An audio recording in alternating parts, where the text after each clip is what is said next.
Et c'est parti, salut tout le monde, bienvenue dans ce 4e épisode de Foot Golf Inside le Mag. Une émission aujourd'hui sous un autre format, où on va retracer les 2 étapes de lancement de la Foot Golf Cup 2016, mais aussi de la première étape du Tour européen qui s'est déroulé en Turquie. Le tout avec des chiffres et des stats.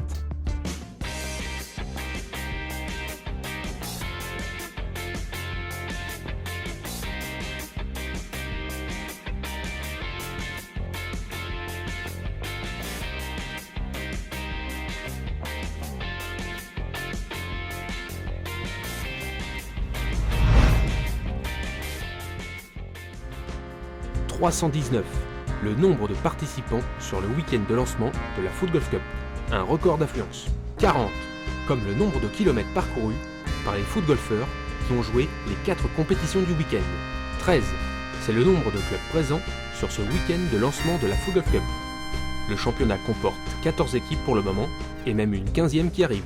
100, ou plutôt 100% de réussite pour Clinton Moore, qui s'impose sur l'étape numéro 1 à Bondoufle, en individuel, mais aussi sur l'étape numéro 2 à Torcy, ainsi que sur ces 2 étapes en double avec son coéquipier Paul Oliver. 97, c'est le nombre de jours inscrits lors de l'étape numéro 1 à Bondoufle, un nouveau record d'influence sur une étape de la Foot Golf Cup. Moins 5, comme le nouveau record français sur le parcours de Bondoufle, désormais détenu par Grégory Pillier, qui se classe 2e lors de cette étape. C'est aussi la première fois que le président du Reims Crew Foot Golf monte sur les podiums de la Foot Golf Cup. 3. C'est le nombre de classements auxquels un foot golfeur peut concourir cette saison.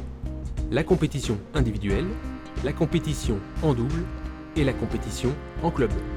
25. Environ 25. Comme le nombre de mètres qui sépare le drive d'Antonio Balestra du Nord Foot Golf Association de ses autres concurrents du week-end. C'est la sensation de ces 2 premières étapes. Il termine même à la 6e place lors de l'étape de Torcy. 6. Comme le nombre de coups qui sépare le gagnant de l'Open de Turquie, l'Hollandais Jim Kuipers, de son second, l'Argentin Mathias Perron. C'était la première étape du Tour européen. Il y avait aussi la compétition féminine, et c'est l'Américaine Jessica O'Rourke qui s'impose.